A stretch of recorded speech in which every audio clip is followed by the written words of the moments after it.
আজকের এই ভিডিওটিতে শিক্ষাবিজ্ঞান বা এডুকেশন বিষয় শেষ মুহূর্তের জন্য একেবারে লাস্ট মিনিট সাজেশন নিয়েই আজকের এই বিশেষ ভিডিও। তো তোমরা যারা আর মাত্র কিছুদিন পরেই উচ্চ মাধ্যমিক ফাইনাল পরীক্ষা দিতে চলেছ, তোমাদের জন্য আজকের ভিডিওটি বিশেষভাবে গুরুত্বপূর্ণ হতে চলেছে। কারণ আজকের ভিডিওটিতে বলা মাত্র হাতে গোনা বাছাইকৃত 10টি প্রশ্ন পড়ে যেতে পারলেই তো তোমরা যদি সারা বছর কিছুই না পড়ে থাকো আর শুধু আজকের সাজেশনে বলা প্রত্যেকটি প্রশ্ন যদি পড়ে ফেলতে পারো, তো পরীক্ষায় মিলিয়ে নিবে হুবহু আমাদের আজকের এই বলা প্রশ্নপত্র থেকেই কিন্তু প্রত্যেকটি প্রশ্ন কমন চলে এসেছে। তাই তোমাদের কাছে আমার একটাই অনুরোধ, প্রত্যেকটি প্রশ্নই তোমরা মন দিয়ে পরীক্ষার আগে দেখে ফেলো এবং ভিডিওটির শেষে বলে দেওয়া হবে আজকের এডুকেশন বিষয়ে পিডিএফ ফাইলটি কিভাবে ডাউনলোড করবে। তো চলো ভিডিওটিকে শুরু করা যাক। তো প্রথমেই দেখে নেব আমরা পার্ট ওয়ান অর্থাৎ প্রথমে তোমাদের পরীক্ষায় দুটি বড় প্রশ্ন থাকে 4 নম্বরের, তোমাদেরকে যে কোনো একটি কিন্তু বাছাই করে লিখতে হয়। তো এই দুটি প্রশ্ন তোমার নবম এবং দশম অধ্যায় থেকে আসে। তো 1 নম্বর দাগের প্রশ্নটি দেখে নেব নবম অধ্যায় থেকে, যে প্রশ্নটি খুবই ভীষণ গুরুত্বপূর্ণ। মুখ ও বধিরের জন্য শিক্ষা পদ্ধতি লেখো। এই প্রশ্নটি ভীষণ গুরুত্বপূর্ণ বন্ধুরা, তোমরা মনোযোগ দিয়ে এই প্রশ্নটি পড়ে যাবে। এবং 2 নম্বরে দশম অধ্যায় থেকে যে প্রশ্নটি তোমরা পড়বে, সর্বশিক্ষা অভিযান কি, এর লক্ষ্য উদ্দেশ্য কর্মসূচিত লেখো। তো এই দুটি প্রশ্ন ভীষণভাবে গুরুত্বপূর্ণ দিয়ে পড়বে।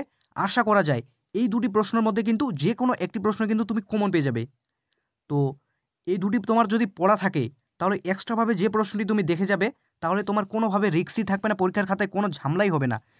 3 নম্বর দাগের প্রশ্নটি দেখে যাবে ভালো করে, বয়স্ক শিক্ষার লক্ষ্য ও উদ্দেশ্যগুলি লেখো। তো এই প্রশ্নটিও কোনোভাবে মিস করা যাবে না। তো মাত্র এই 3টি প্রশ্ন যদি তোমরা মুখস্থ করে যেতে পারো, আশা করা যায় 2টি প্রশ্ন এখান থেকে কিন্তু কমন পেয়ে যেতে পারো। তার মধ্যে কিন্তু যে কোনো একটি তোমাকে বাছাই করে লিখতে হবে। এরপরে চলে আসবো আমরা পার্ট টু এ তোমাদেরকে কিন্তু 2টি প্রশ্ন পরীক্ষায় থাকে, তার মধ্যে যে কোনো একটি প্রশ্ন কিন্তু তোমাদেরকে লিখতে হয়। এবং এই পার্ট 2 একাদশ এবং দ্বাদশ অধ্যায় থেকে কিন্তু প্রশ্ন হয়। তো যে প্রশ্নগুলি মনোযোগ দিয়ে পড়বে দেখে নাও। 1 নম্বর দাগের প্রশ্নটি, একত্রে বসবাসের জন্য শিক্ষার উদ্দেশ্যগুলির পূরণের বিদ্যালয়ের ভূমিকা। তো এই প্রশ্নটি এবছরের জন্য ভীষণভাবে গুরুত্বপূর্ণ বন্ধুরা, কোনোভাবে এই প্রশ্নটিকে মিস করা যাবে না। তো আশা করা যায় এই প্রশ্নটি কিন্তু পরীক্ষায় চলে এসেছে এমন একটি প্রশ্ন। তো এই প্রশ্নটি তোমার যদি হয়ে যায়, একাদশ অধ্যায় থেকে আরেকটি প্রশ্ন তুমি পড়তে পারো, কর্মের জন্য শিক্ষা উদ্দেশ্যগুলি পূরণের বিদ্যালয়ের ভূমিকা লেখো। তো এই প্রশ্নটিও এবারের জন্য ভীষণ গুরুত্বপূর্ণ। তোমরা দেখতে পাবে প্রত্যেকটি টেস্ট পেপারের পাতায় পাতায় এই প্রশ্নগুলি কিন্তু দেওয়া রয়েছে, কিন্তু সবথেকে বেশি গুরুত্বপূর্ণ 1 নম্বর দাগের প্রশ্নটি, ওই জন্য সে প্রশ্নটিকে লাল রঙে কিন্তু চিহ্নিত করা হয়েছে।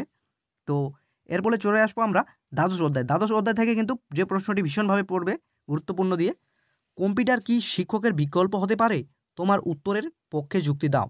তো এই প্রশ্নটি দ্বাদশ অধ্যায় থেকে ভীষণ গুরুত্বপূর্ণ, এই প্রশ্নটি তোমরা কোনোভাবে মিস করবে না। এবং এই প্রশ্নটি যদি হয়ে থাকে, এই রিলেটিভ আরেকটি প্রশ্ন রয়েছে, এটাও পড়ে যাবে, শিক্ষাক্ষেত্রে কম্পিউটারের ব্যবহার বা উপযোগিতা লেখো। তো এই প্রশ্নটিও কিন্তু মিস করার মতো না। তো তোমরা এই দুটি প্রশ্নই কিন্তু ভালোভাবে দেখে যাবে। আশা করা যায় এখান থেকে কিন্তু 2টি প্রশ্ন কমন পেয়ে যাবে। তোমাদেরকে কিন্তু পরীক্ষায় যে কোনো একটি প্রশ্ন কিন্তু লিখতে হবে।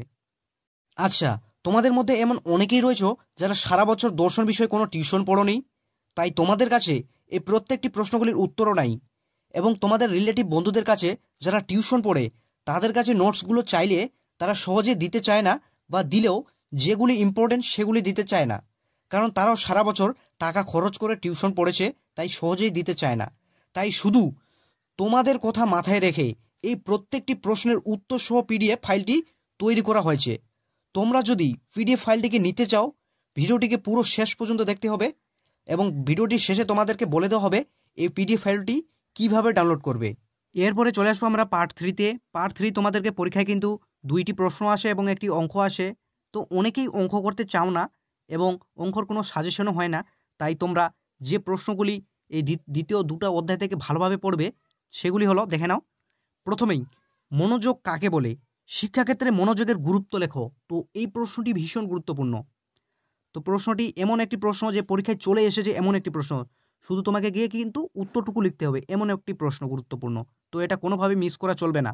তো এরপরে 2 নম্বর দাগের প্রশ্নটি, যেটা আরও ভালোভাবে পড়ে যাব, পরিণমন কাকে বলে, পরিণমনের বৈশিষ্ট্য ও শিক্ষাক্ষেত্রে পরিণমনের গুরুত্ব আলোচনা করো।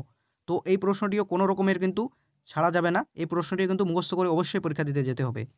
তো এই 2টি প্রশ্ন পড়ে থাকলে তুমি কিন্তু যে কোনো একটি প্রশ্ন কিন্তু কমন পেয়ে যেতে পারো। তারপরে প্রশ্নগুলি দেখে নেব কী কী প্রশ্ন পড়তে হবে এক্সট্রা। আগ্রহ কাকে বলে, শিক্ষাক্ষেত্রে আগ্রহ গুরুত্ব লেখো। এর পরের প্রশ্ন, থার্স্টনের বহু উপাদান তত্ত্বটি আলোচনা করো, শিক্ষাক্ষেত্রে এর গুরুত্ব লেখো। তো এই প্রশ্নগুলি ভীষণ গুরুত্বপূর্ণ, তোমরা ভালোভাবে দেখে যাবে। এবার 3 নম্বর দাগের প্রশ্নটি দেখে নেব, অর্থাৎ শিখন কৌশল এই দ্বিতীয় অধ্যায় থেকে যে প্রশ্নটি এবছরের জন্য ভীষণ গুরুত্বপূর্ণ, তোমরা দেখে যাও। শিক্ষাক্ষেত্রে প্রাচীন অনুবর্তনের গুরুত্ব লেখো, উপানুবর্তন কাকে বলে, শিক্ষাক্ষেত্রে সক্রিয় অনুবর্তনের বৈশিষ্ট্যগুলি লেখো। তো এই প্রশ্নটি চলে এসেছে এমন একটি প্রশ্ন, তাই এই প্রশ্নটিকে লাল রঙে চিহ্নিত করা হলো। তো তোমরা এই প্রশ্নটি ভালোভাবে দেখে যাবে। এরপরে এই অধ্যায় থেকে এক্সট্রা যে প্রশ্নটি পড়ে যাবে, অন্তর্দৃষ্টিমূলক শিখন বলতে কী বোঝায় এবং শিক্ষাক্ষেত্রে অন্তর্দৃষ্টিমূলক শিখন কৌশলের গুরুত্ব লেখো। তো এই প্রশ্নটি কিন্তু ভীষণ গুরুত্বপূর্ণ। আশা করা যায় এই 4-5টি প্রশ্ন তোমরা যদি পড়ে যেতে পারো, যে কোনো এখান থেকে কিন্তু 2টি প্রশ্ন কিন্তু তোমরা খুব সহজেই কমন পেয়ে যাবে। তো কোনো রকম কোনো রিস্কই থাকবে না। তো এরপর চলে আসবো আমরা পার্ট 4, অর্থাৎ এখান থেকে তোমাদেরকে কিন্তু 3টি প্রশ্ন থাকে পরীক্ষায়, তোমাদেরকে তার মধ্যে কিন্তু যে কোনো 2টি প্রশ্ন কিন্তু লিখতে হয়। তো তোমরা যে প্রশ্নগুলি ভালোভাবে পড়বে, 1 নম্বর দাগের প্রশ্নটি দেখে নেব, কোঠারি কমিশন থেকে। তো সামনে বছর কিন্তু কোঠারি কমিশন থেকে কোনো প্রশ্নই আসেনি, তাই এবছরে সর্বপ্রথম আমরা কোঠারি কমিশন থেকে মাত্র 2 থেকে 3টে প্রশ্ন দেখে যাব। এখান থেকে কিন্তু একটা কিন্তু কমন পাবোই পাবো। তো প্রথম প্রশ্নটি, বৃত্তিমুখী ও কারিগরি শিক্ষার প্রয়োজনীয়তা সম্পর্কে লেখো। তো এই প্রশ্নটি ভীষণ গুরুত্বপূর্ণ। এবং 2 নম্বর দাগের প্রশ্নটি, প্রাথমিক শিক্ষার সম্পর্কে কোঠারি কমিশনের সুপারিশগুলি লেখো। তো আশা করা যায় এই 2টি প্রশ্নের মধ্যে কিন্তু যে কোনো একটি প্রশ্ন কিন্তু তোমরা কমন পেয়ে যেতে পারো বন্ধুরা। হ্যাঁ বন্ধুরা, তো তোমরা এই 2টি প্রশ্ন কোনোভাবেই মিস করবে না। এবং 3 নম্বর দাগের আরেকটি প্রশ্ন দেখে যাবে এক্সট্রা, কোঠারি কমিশনের সুপারিশ অনুযায়ী মাধ্যমিক শিক্ষার কাঠামো ও পাঠ্যক্রম সম্পর্কে লেখো। তো এই ছিল কোঠারি কমিশন থেকে মাত্র 2 থেকে 3টি প্রশ্ন। তো এই 2-3টি প্রশ্ন পড়লেই কিন্তু যে কোনো একটি কমন পাবেই পাবে। তো এরপরে দেখে নেব আমরা বিশ্ববিদ্যালয় শিক্ষা কমিশন। তো এখান থেকে মাত্র একটি প্রশ্নই কিন্তু পড়তে হবে এবং এই প্রশ্নটি কিন্তু আসার চান্স সবথেকে বেশি। বিশ্ববিদ্যালয় শিক্ষা কমিশনের উচ্চশিক্ষার লক্ষ্যগুলি লেখো। তো এই প্রশ্নটি ভীষণ গুরুত্বপূর্ণ, তাই বন্ধুরা এই প্রশ্নটিকে লাল রঙে চিহ্নিত করা হলো।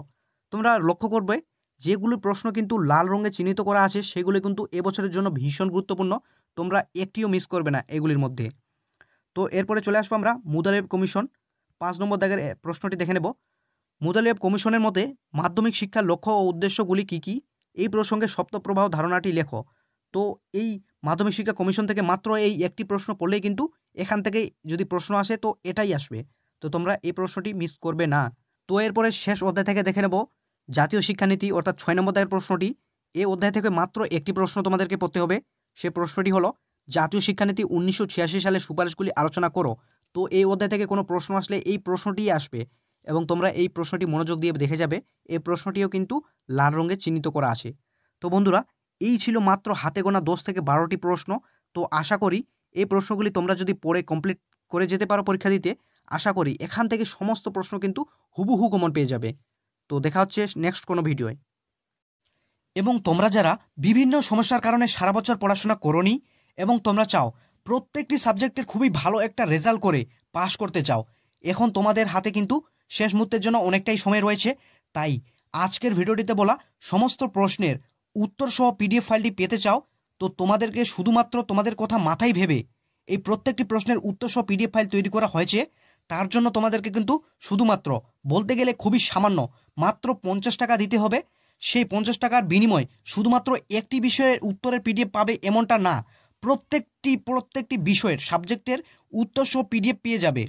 যেমন আজকের বলা প্রত্যেকটি প্রশ্নের উত্তর সহ পিডিএফ ফাইল পাবে এবং তার সঙ্গে সঙ্গে বাংলা বিষয় সহ আরও দর্শন, এডুকেশন, ইতিহাস এবং রাষ্ট্রবিজ্ঞান এই সমস্ত বিষয়ের সেরা এই বছরে আসার মতো বড় প্রশ্নের উত্তর সহ পিডিএফ ফাইল পেয়ে যাবে।